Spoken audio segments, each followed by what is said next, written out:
to the Cougar Tailgate, where BYU fandom lives. Here's your hosts, Jason Shepard and Lauren McKnight. What's up, Cougar fans? It is great to be back with you, and even better that it's on a game day. Get ready for the full Cougar Tail experience. I'm Lauren McLean. And I'm Jason Shepard. Thank you so much for tuning in every Saturday or game day. We'll be with you getting you ready for the game by getting to know the opponent and extending the BYU fandom to your living rooms, your cars, wherever you're tuning in. And today we'll be doing just that by talking to the play-by-play man for Troy football, Barry McKnight, and to the select BYU fans who are hoping to attend the game today. You can't. We'll be talking about what that means and how we feel this will affect you. Yeah, normally we would start the show by catching up on the most recent BYU game. But there wasn't a game last week, and we talked about the Navy game on last week's show, which, by the way, remember, if you ever miss a show or maybe you tune in late, miss an interview, whatever, check out the podcast wherever you get your podcast, or you can go to BYUradio.org. So for our Navy thoughts, you can listen back to last week's show by going there and checking it out. And spoiler, things went very well in that game, so it was all very positive in talking about that. But as you mentioned, we actually have an opponent to talk about today, and that is Troy, and not just some guy named Troy. It's Troy University. Oh, my gosh. And not Troy from High School Musical. Sorry. It's a little town in Alabama. Go ahead. I want to just – I don't know why getting in front of a microphone, it's like therapy for me. I divulge things that normally I don't talk about. Tell me this is about High School Musical. Oh, never. Shep, I was hoping it was going to be. Any of them. I have seen High School Musicals 1, 2, and 3 multiple times. Even the fact that they were filmed here in the state of Utah, I have not seen 1 second of any of the High School Musicals. Here's the deal, and I'm okay with that. I think a lot of people are probably okay that you haven't seen those. I think they were more worried that you were going to say you had seen them multiple times. That's fine. You do have children, so you would have. I do have children. You would have an excuse to watch, but anyway, we digress. The main character in that film's name is Troy. Yes. We're talking about the football team today. BYU isn't the only team in this matchup today. Coming off a convincing victory, Troy went to Murfreesboro, Tennessee, and handled Middle Tennessee 47-14. It really wasn't even that close because MTSU put up a garbage time touchdown late in the game. And honestly, wow, Troy looked very balanced on offense. They had 3 rushing touchdowns, 3 passing touchdowns, and I think they look like a really good team. Yeah, they are a good team. I mean, obviously, from a size standpoint, BYU is going to be the much bigger team, but skill position-wise, this is good. This is a good team coming in Troy. I watched that game last Saturday, and a couple of things stood out to me. Number one, their offense is really fast, and I don't mean like get the ball and then run really fast. I'm talking about the offense. As soon as the play is dead, they are running back to the line of scrimmage and getting off the next play. Like, it is super up-tempo. Like, for those that remember when Robert and I was the offensive coordinator. I was just going to say, was it reminiscent of Robert and I? Go fast, go hard was his mantra, and as soon as the play was dead, they wanted to go to the next play. That's essentially what you see with Troy. So that's going to be, I think, something really interesting for fans to pay attention to in the game tonight, is just how BYU's defense handles that up-tempo offense, because Troy wants to go to the next play immediately. Yeah, that's going to be really familiar to watch for BYU fans. Do you remember BYU had a smaller team, and that's kind of how they compensated, which is what Troy's going to be coming in and doing against BYU. Yeah, because BYU is going to have the size advantage, especially with this year's schedule. And we've got, last week's show we talked about the schedule, and what it looked like before is a lot different than what it looks like now. And so you have a lot of these smaller schools, and the athletes aren't as big as some of the other teams BYU have played. So BYU is going to have a size and physicality advantage in almost every game that they're going to play, and that should certainly be the case against Troy as well. Right, and I bet Troy is coming in very well conditioned, but honestly, watching BYU against Navy, they also look very well conditioned and large. So BYU should be able to handle this game, but Troy has had some iconic wins over the years against big schools, so you never know. This is not a gimme. This is definitely not a gimme game, and I'm hoping it'll be sort of a tight game just for entertainment value, Shep. Yeah, well, look, it's been a while since BYU's played a game. I mean, BYU, by the time the game kicks off, it's going to be about 20 days in between games. And that's a long time. Both teams have only played one game. Yeah. Troy's game last weekend was their first, but they're going from 1 week to the next. BYU's last game was 3 weeks ago. Right. So even though they've only played one game, one team's coming in with a little bit more momentum in terms of being able to play within the last week. BYU, I think that's one of the BYU had COVID. Well, a very few number had COVID. Let's make sure that we point that out. So something else to pay attention to today. We talked about the up-tempo offense for Troy. Their defense, one of the things that they're really, really good at is forcing turnovers. In fact, they're one of the best teams in the country. Since 2016, they are number 2 in the nation at forcing turnovers at 2 That's a game. incredible. All teams, they're number 2 in the country. Of all teams. This is not just from the Sun Belt. This is in college football. Number 2 in the country. So that makes it even more important for BYU's offense to make sure that they take care of the football. Yeah, last week, 3 interceptions and a safety. They are probably very well coached. Probably not probably, they are. If they've been number 2 in the country since 2016 as this small school on defense, very well coached, very disciplined, I'm assuming. So BYU's going to have to watch for that. And you remember Zach Wilson against Navy chucked up a few, and that's okay. That's great. I love the confidence of Zach Wilson, but I think the Trojans are going to be something BYU is going to have to watch out for on defense. Yeah, this will be a fun game. It really will be a fun game. As we mentioned, obviously not going to have the fans that we originally thought. We'll get into more of that conversation coming up a little bit later on in the program. This wasn't the only Sun Belt team on BYU's schedule, by the way, that played last Saturday. Texas State picked up their first win of the season over conference foe Louisiana Monroe. I'm sure you checked out the Texas State Louisiana Monroe game. Everybody's watching that one, right? I was just gonna say it's so interesting reading these names and just watching the game. Oh. Just say you DVR'd it and you haven't got to it yet. I'm like, conference foe Louisiana Monroe. Who? It's an interesting season. The thing about Louisiana Monroe is that is in the area where the Duck Dynasty folks. Okay. Well, that's where they live. Is in Monroe, Louisiana. That makes it a little more interesting. See, now we're bringing it in with some pop culture We're making stuff. It relevant. And as an independent, BYU always plays a variety of conferences normally, but this year will be very different from the usual and what was originally planned. We've got 2 from the Sun Belt, 3 from Conference USA, 2 from the American, 1 FCS opponent in the Big South. And if Army finds their way back on the schedule, come on, Army, a fellow independent. And all of that is pending further additions.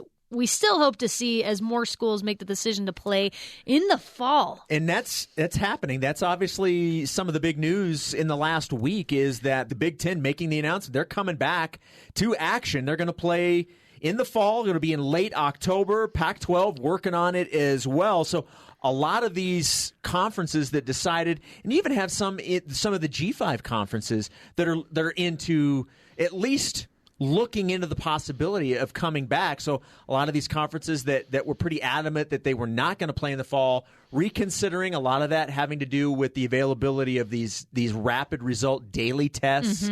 Mm-hmm. But yeah, it's something that, with some of these teams coming back, most of them are going to be conference only. I think it will still be difficult for BYU to get any games with them because that's pretty much like with the Big Ten. It's going to be conference only. Pac-12 looks like everything's going to be conference only.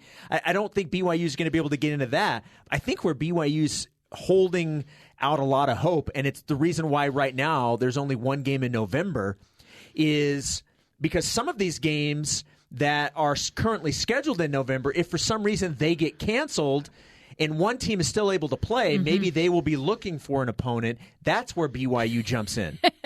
So BYU's hoping a bunch of games get canceled in November. They're like, come on. They're like, hey, we don't want it to get canceled, but if it does, we're here for it. They're leaving notes on doorsteps like, hey, you guys don't want to play, I promise. Just so you know, we're available on this date.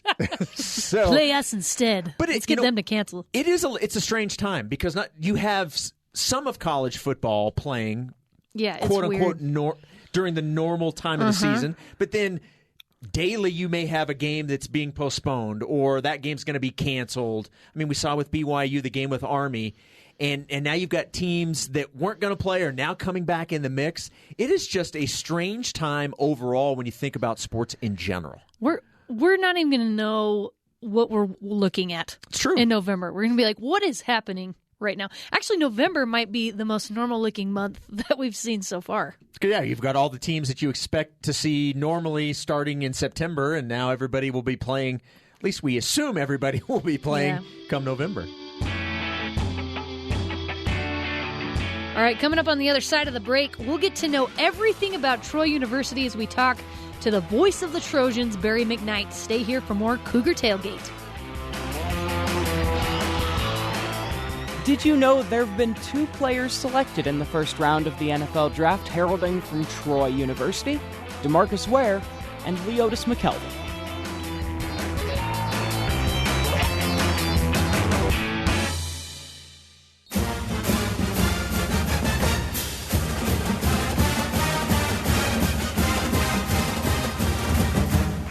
Welcome back to the Cougar Tailgate. I'm Lauren McLean. And I'm Jason Shepard. During the season, the sound of a marching band will mean it's time to learn a little bit more about the team that BYU is playing. And that's Trojans One and All, the fight song for Troy University. And we are beyond excited to have the longtime play-by-play man for Troy joining us over Zoom. His name is Barry McKnight. Barry, welcome to Cougar Tailgate. Thanks for doing this. Great to have an opportunity to visit with you, Lauren and Jason. Ease up on the long time, though. I mean, I feel like I'm creaking around here. No, we're doing strong down here, and we're really looking forward to this football game. Now, Barry, I have to say, first and foremost, now, obviously, you're a broadcaster. It comes with the territory, but your voice is amazing. I just wanted to make sure voice. I said that. Thank you. I appreciate that. I know what to say when somebody tells me that. It's like complimenting somebody on being tall but I do appreciate that. Thanks very much. I didn't have anything to do with it. I guess it's genetics. Yes, exactly. But your lack of a Southern accent was slightly disappointing to us a little bit because we love those Southern accents. But I did hear you say y'all a little earlier. Yeah. So that did bring a smile on my face. So we'll accept that. Where are you originally from? I've lived here. I've lived in Alabama, where Troy is. I've lived here for a generation. I'm originally from Florida. The Southern accent, believe me, I can sum it up if you guys want it. Believe me. Look, we would not be upset if at some point the Southern accent, made an appearance. We'll just say it that way. So as you mentioned, we won't say how long you've been doing it, but you have been calling games for Troy for a bit, let's say.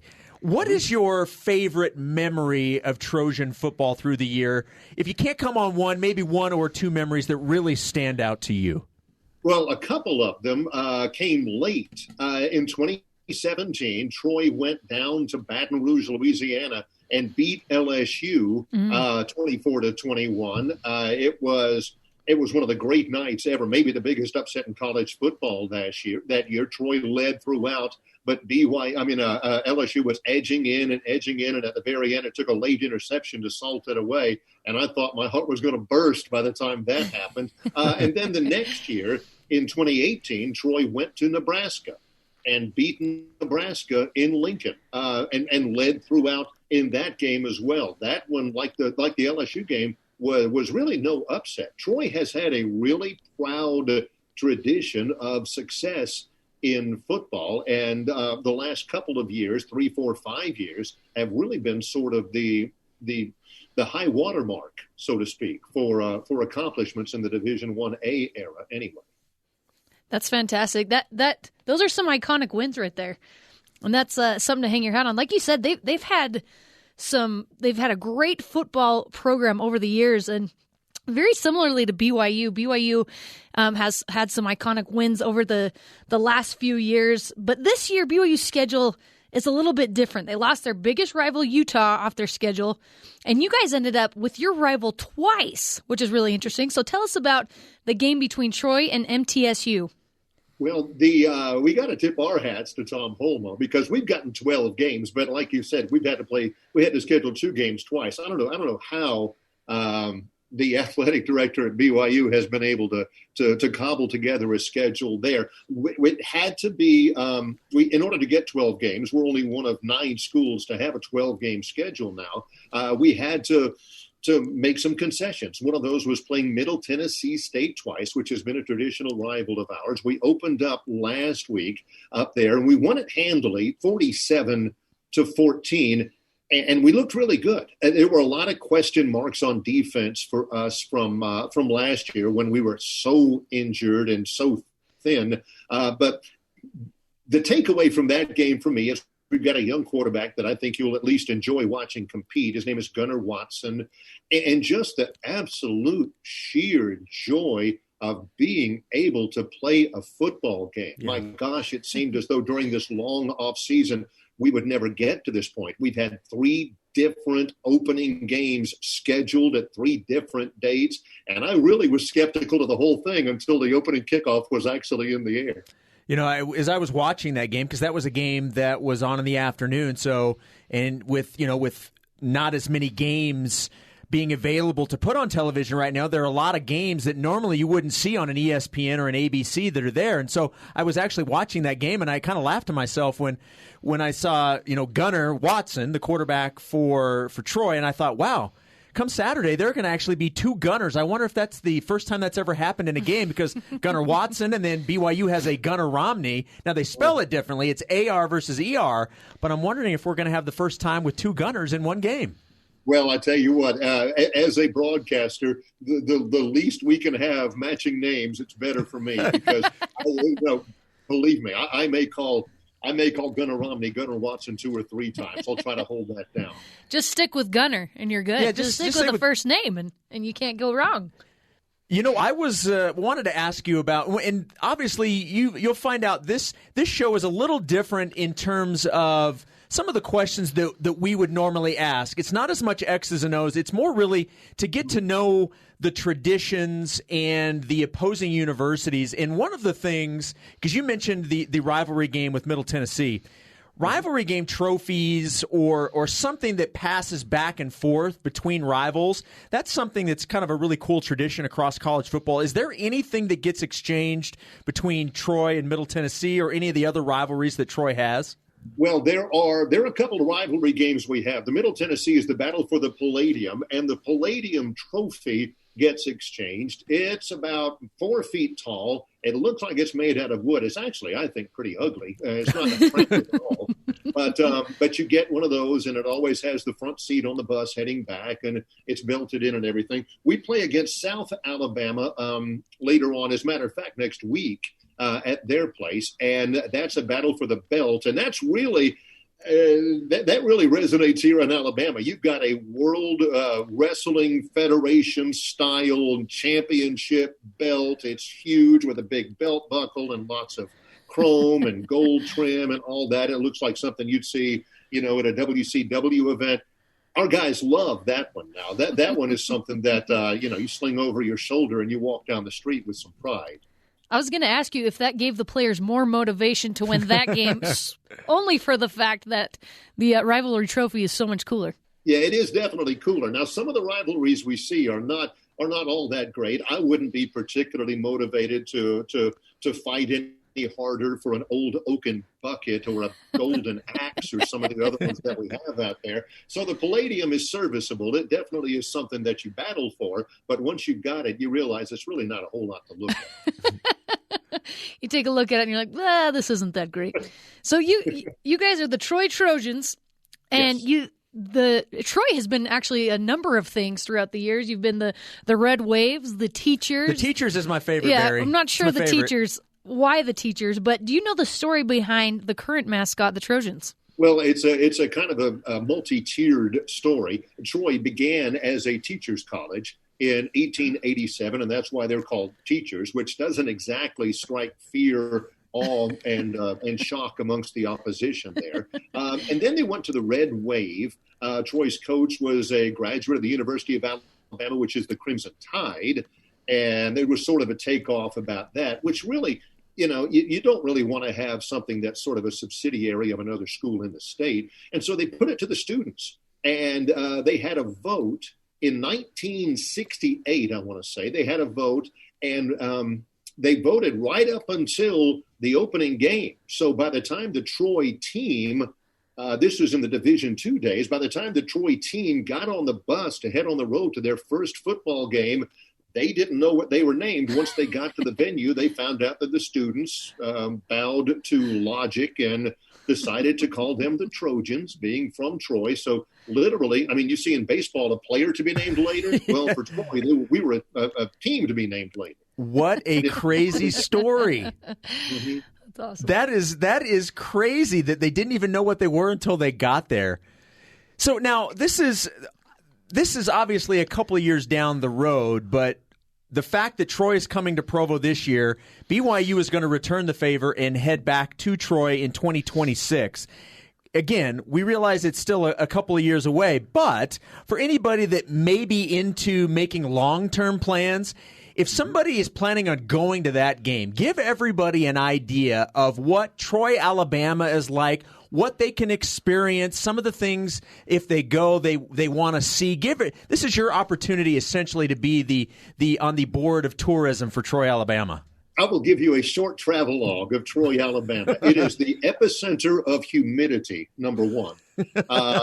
You can't take a step outside when you come in. Anytime between, say, March and early October, if the humidity is down below 80%, they're breaking out the parkas around here. But Troy is a very small town. I think out of all the 130 Division 1A football schools, Troy is located in the second smallest town in the country. The population here is about 18,000. We are not close to anything. We're an hour away from Montgomery, the state capital, and an hour away from Dothan, which is in the southeastern part of the state where we're located. So if you come down, you very likely will either fly into Montgomery or fly into Atlanta, which is about 2.5 hours away. And when you get close, you're going to swear you took a wrong turn. You're seeing cattle farms, you're seeing pastures, hay fields, and you're thinking, how far in the world are we away from where I need to be? And then, boom, all of a sudden, here's Troy, 18,000, small, quintessentially southern town, but very progressive. And then you'll happen onto the campus, which is the prettiest campus in the state of Alabama, and you'll see a football stadium, which is right, nestled in right into everything. There's not a ton of room. And it is 30,000 seats. It is beautiful. We've got new additions, 4 or 5 of them in the last 10 years. It is a great place to watch a football game. It's everything that you'd like in a small town. And I've always said that the best place in the world to live is a small southern college town. Well, that's where Troy is, but it's really, really good big time football. We've had Missouri in here. We've had Oklahoma State in here. We've had Mississippi State in here. We played Navy and won here. We've had a lot of big time institutions that have come here, and Troy has by and large held their own. So the fans are absolutely rabid football fans. It's a very small town, so you'll notice the fans all seem to know each other, and the football is always high quality. And the food is high quality as well. You owe it to yourself a couple of trips, a couple of tours through campus, and maybe stick your head into one of the tailgating camps, because they do barbecue right down here on campus on game day at Troy. Well, you're speaking my language there, Barry. That's what I was just going to say, Barry. I was waiting for you to get to the food, because really that's all we care about. No, I'm just kidding. That sounds like a dreamy town, and perfect for college football. And except for the feeling like you just got out of the shower, I think with the humidity, that would be the only thing I'd leave out. But everything else sounds just absolutely perfect. Yeah, do not overextend yourself. You got to pace yourself, because, man, it is really hot down here. There's no getting around that. I've lived in the South my entire life, and Troy is the hottest place I've ever lived. And I grew up in Florida, for goodness sake. So yeah, get ready for that. But there is plenty to do in a town this size, and there is always something to eat. There we go. I'll be there.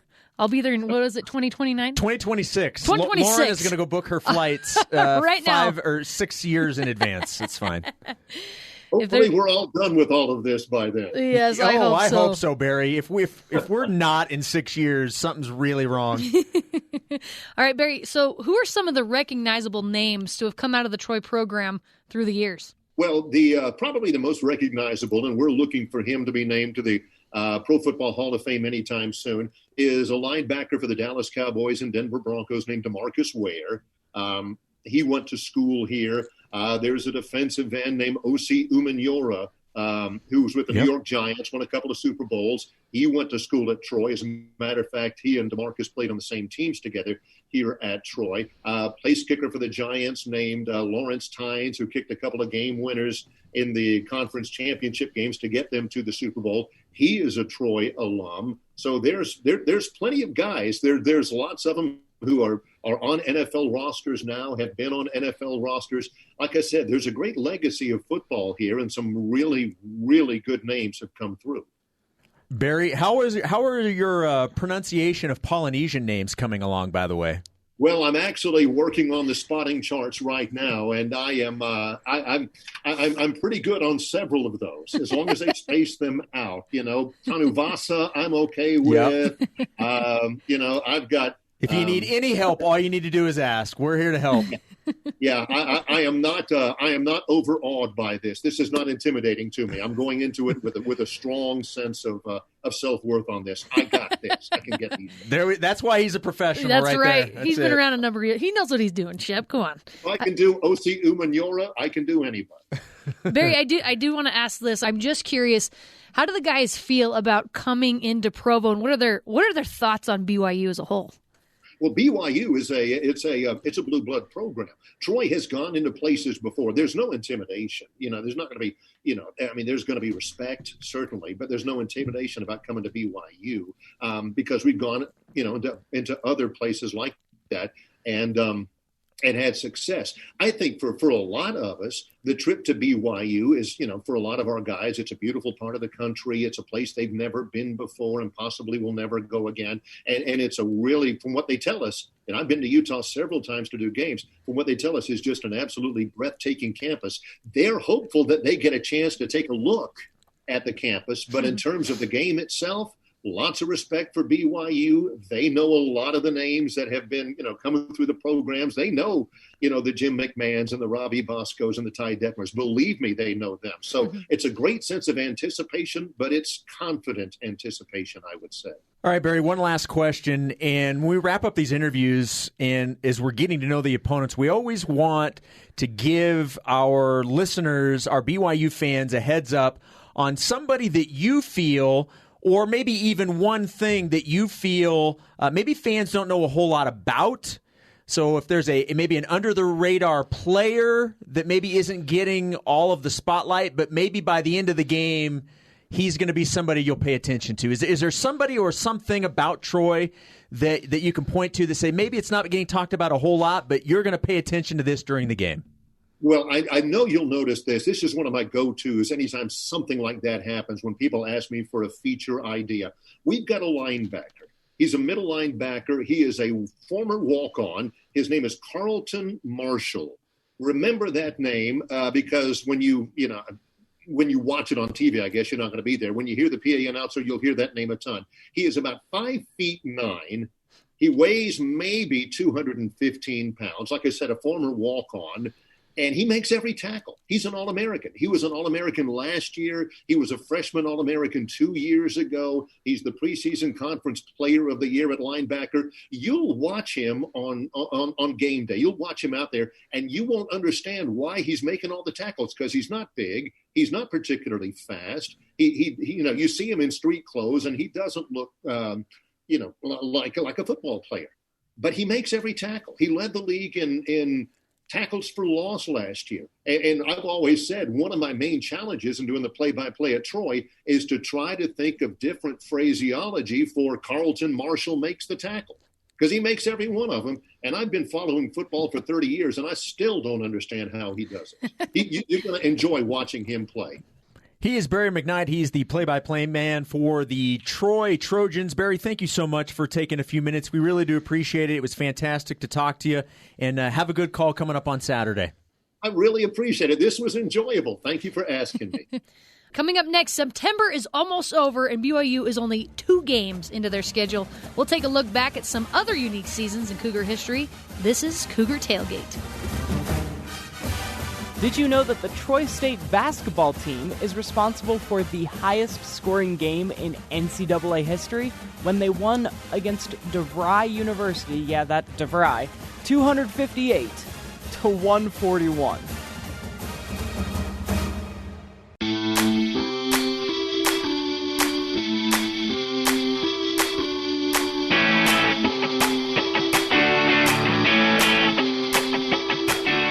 Welcome back to Cougar Tailgate. My name is Jason Shepard. And I'm Lauren McLean. Fall is for football, duh. But this year, 80-degree days and only a couple of BYU games have made it feel like fall is coming a little later than normal.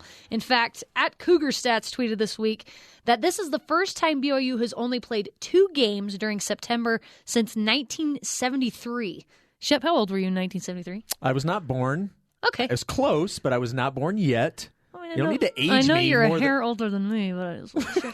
And the most recent time they played less than that was the 1942 season, where there wasn't a worldwide pandemic going on because there was a world war. But September 29th, 1973, again, Lauren, not born. I was not born. Okay. All right. If you're sure. If you're sure.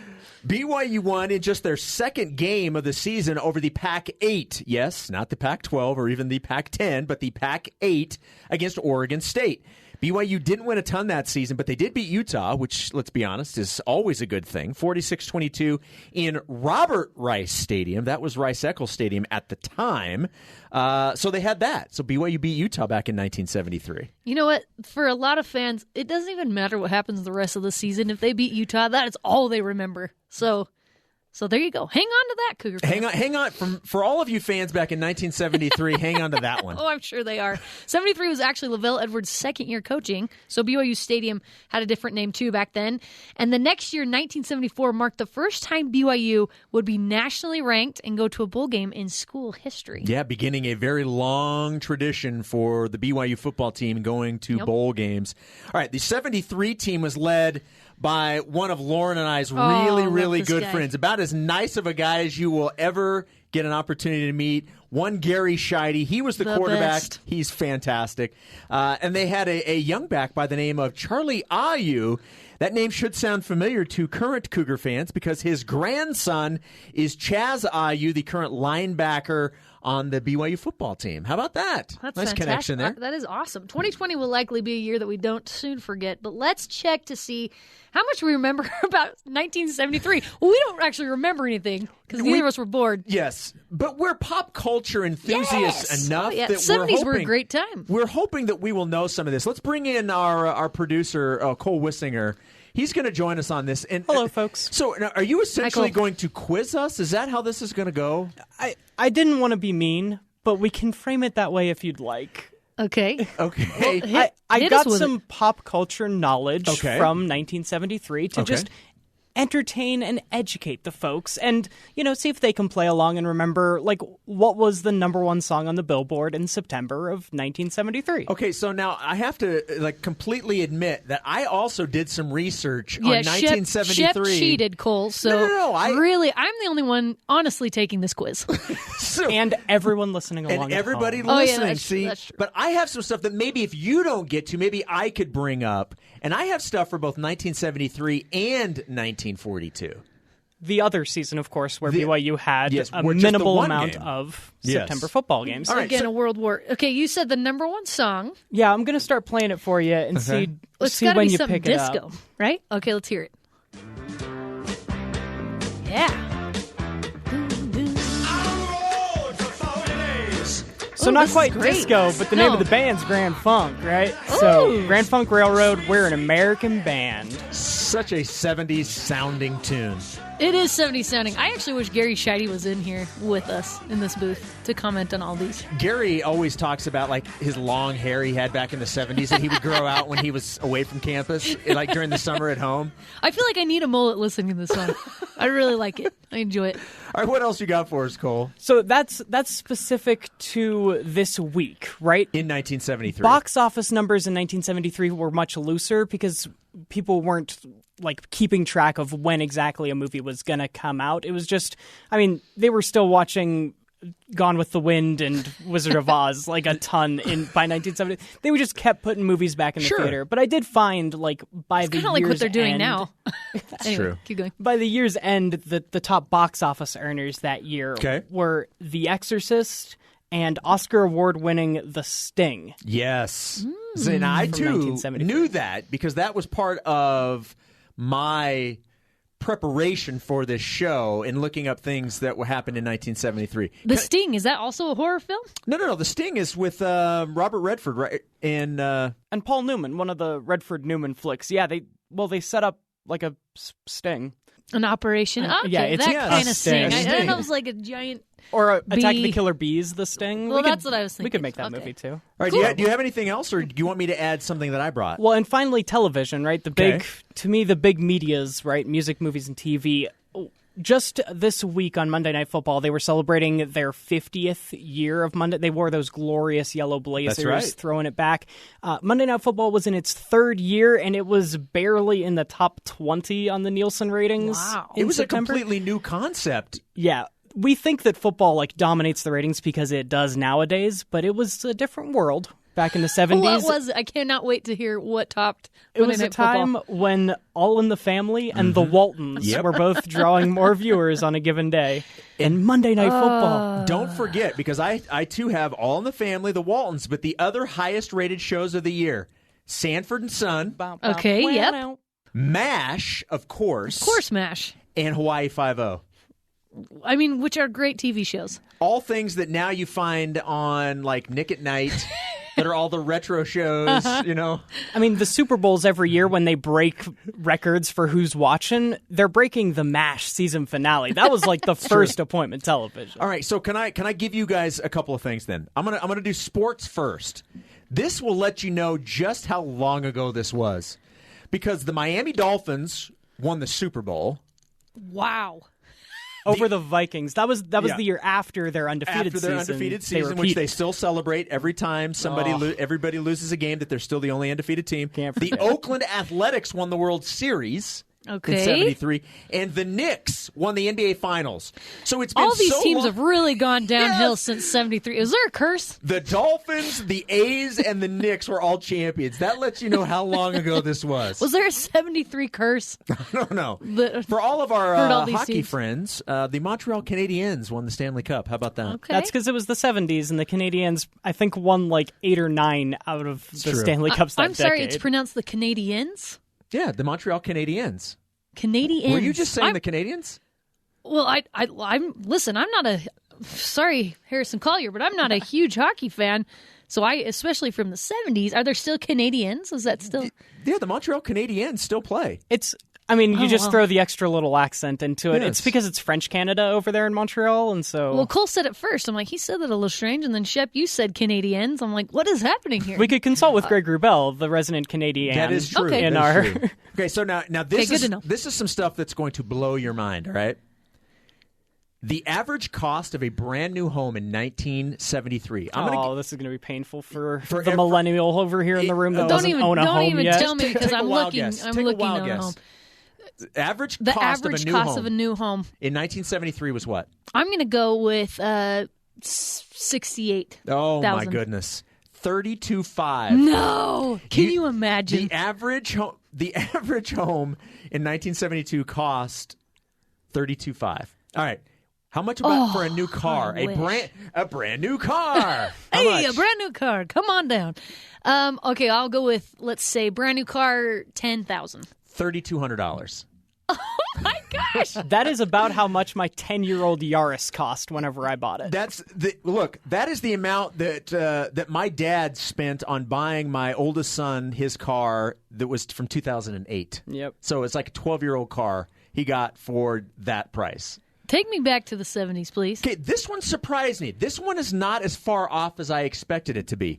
Gallon of milk, only $1.31. No, because what is it now? $2? It's like $2.50, $2.70. But in recent years, it's been $1.99. So it hasn't been okay. Gallon of gas though, Let's say 30 cents. 40 cents. Oof. And shooting low and now. we're in a good, by the way. I mean, We the are in a pandemic's good been spot. bad for a Yes, lot of things. It's been yes. good for gas prices. All right. It was $4 a few months Sorry ago. if you work in oil, but first class stamp. What is it now? 45 cents. I haven't had to buy a stamp forever. It's- You can do it's everything like- online. Buy like the little 5 cents. forever stamp. It doesn't Yeah. even say it how was much 5 it cents, was. wasn't it? 8 cents. Okay, I knew it was around there. All right. Do we have time to get to the 1942 stuff? We definitely do. All right. So now, do you have stuff on 42? I don't. This will Okay, be all right. new to me. Okay. All right. So this is. I'm very excited. All right.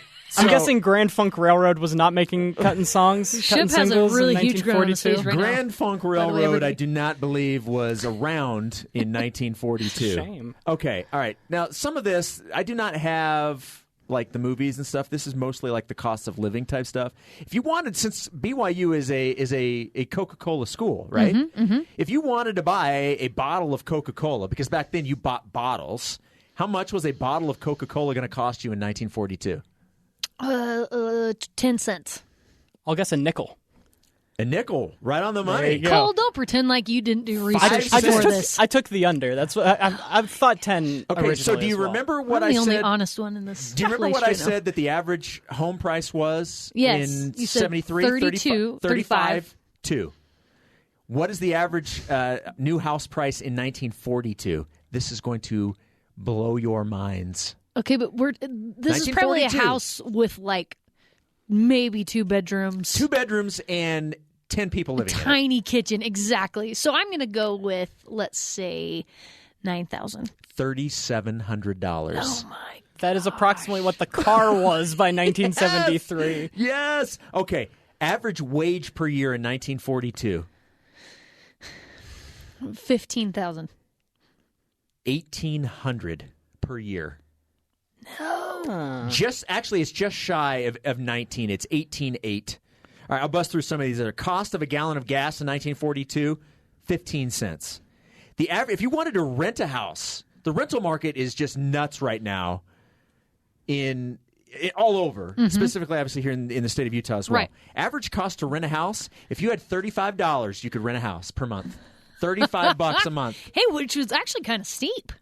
And speaking of, back then. If you think about that. If you're only bringing in $1,800 yes, a year. exactly. I'm like, whoa, 35 Okay, bucks. so if the average per year is $1,880, the average wage per year, the average price for a brand new car was $920. That was basically half of their yearly salary. Yeah, that average. was a lot of money for them. I mean, yeah, it would probably be half my salary to buy a new car now. So, Oh, So guys. there we go. Memory lane. Well, None of us wow. were alive in 73 or certainly And our 42. parents probably weren't alive in 42. Well, some people's parents. My were. parents were not alive in 42, Neither were certainly my in parents. 73, but Wow. Well, those are some really fun facts. Again, those were the 2 years, the last time BYU played 2 games Two or less. in September. yeah, we weren't just throwing out random facts about years for no reason. I just wanted to remind everybody why we were focusing on these random facts. and the last time that there were this few fans in the stands for a BYU game, you have to go back to the 1940s when BYU actually took a few years off for the war between 43, 44, and 45 because the number is going to be 0. Yeah, and we're going to talk about that actually coming up on the other side. We had hoped that there would be at least 6,000 fans. We found out this week that was not going to be the case. 0 is the number. We will talk about that coming up on the other side. This is Cougar Tailgate. Now, you probably knew that BYU won the national championship in 1984, but did you know that also in '84, Troy won the D2 championship game over North Dakota State?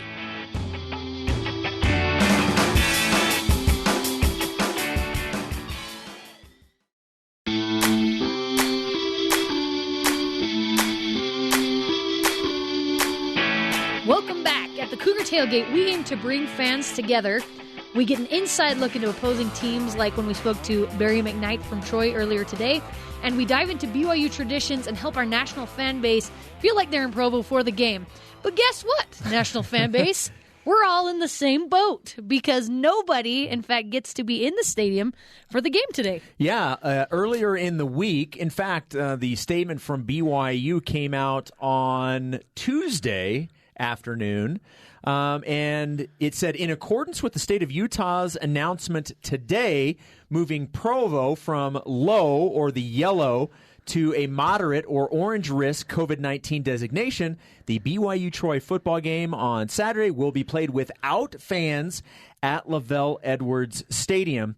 Also said the state's announced designation for Provo causes a 14-day period, which means that BYU versus Louisiana Tech on Friday, October 2nd, will also be played without fans. So basically, because the designation, not for Utah County, but just Provo and Orem, has been changed to the higher risk, no games can feature fans for BYU to start the season. So the first 2 games, no fans. And you know what's in Provo Norm, right?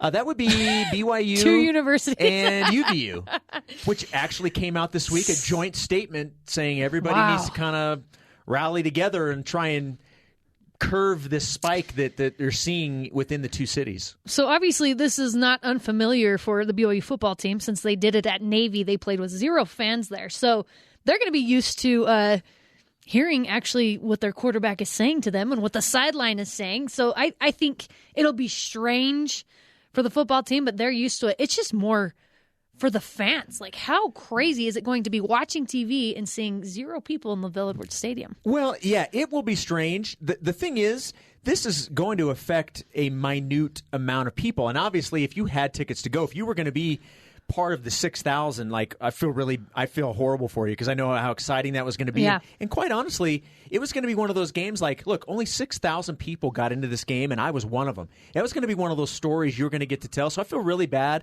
for those that aren't going to be able to go to it. But in terms of the overall fan base for BYU, 99.9% of the fan base was going to have to watch this on TV anyway. So from that standpoint, it doesn't affect things that much.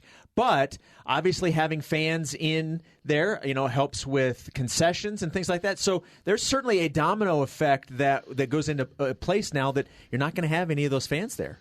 Yeah, it's just super, super weird. It's just a strange year in so many ways. As you were talking, I was just picturing the football team being in the tunnel. You know how pumped they get? Yeah. It's awesome. With the smoke and everything. Oh, it's so awesome being on the field, watching them come out, and then they run out of the tunnel, and they're like, oh, there's nobody here. Like, that's got to be the strangest feeling. And you brought it up. BYU's faced this. Yes.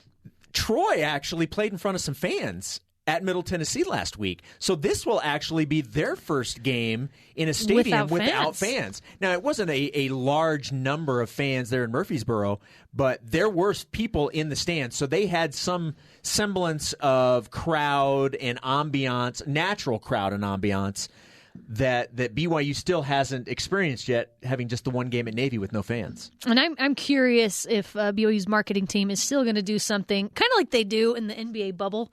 You know how they have the virtual fans? Yes, the virtual fans and the, cheering when the home team, quote unquote home team, does something well, blah, blah, blah. I wonder if BYU is going to be doing something like that in the stadium. I hope so. Yeah, that'll be something to pay attention to. Not just with the game against Troy, but moving forward, because originally 6,000 was going to be the number that was going to be involved from a fan perspective in the first game. The hope and what was the overall number they were hoping to get to was capping out at 24,000, and the hope was, okay, you start with 6, and then as things get better, you can start letting more and more in.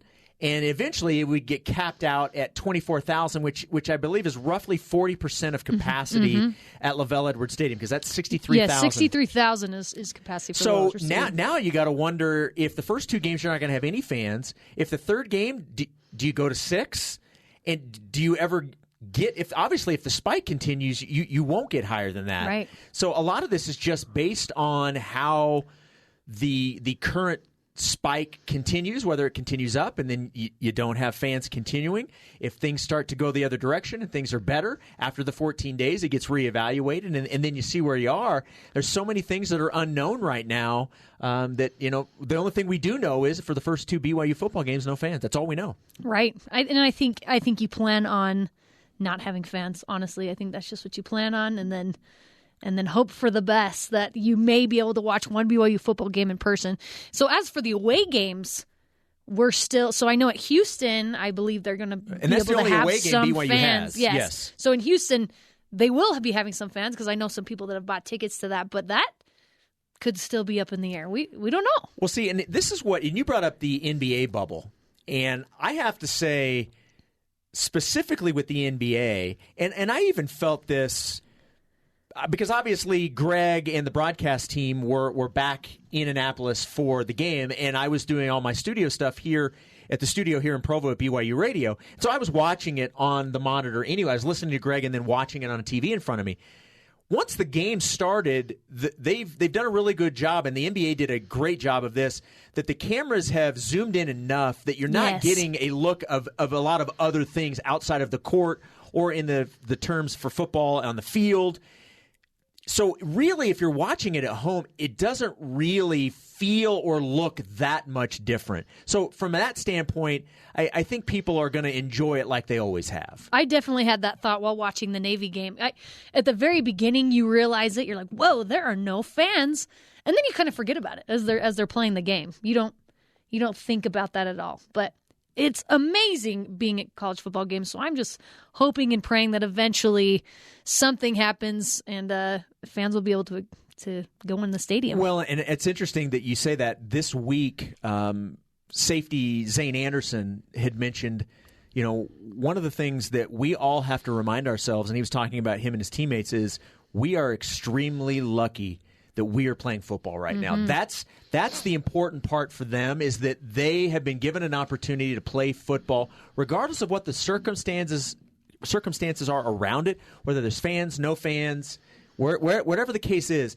He's grateful for the opportunity to play, and I think that is a sentiment that I would expect most players this season playing in college football or any sport would echo. I love that. And all around the country, and you see them tweeting that out on Twitter and everything, like, we just want to play football. We don't care how, where, or when, but let's play football. So this is going to be a year to remember. And to sum up the show, we talked to Barry McKnight today. We remembered past football seasons. Some fun great facts trivia. From 73 and 42. Facts. And I'm sorry, but talked about how there will be 0 fans in the stadium at the game today. But thanks for listening. You can join the Cougar Tailgate virtually, of course, every Saturday at noon Mountain Time, or download, rate, and review our podcast wherever you get podcasts: Apple, TuneIn, Stitcher, Spotify, or on BYURadio.org. It's Louisiana Tech next week, but first, it's time for Troy. This is Cougar Tailgate.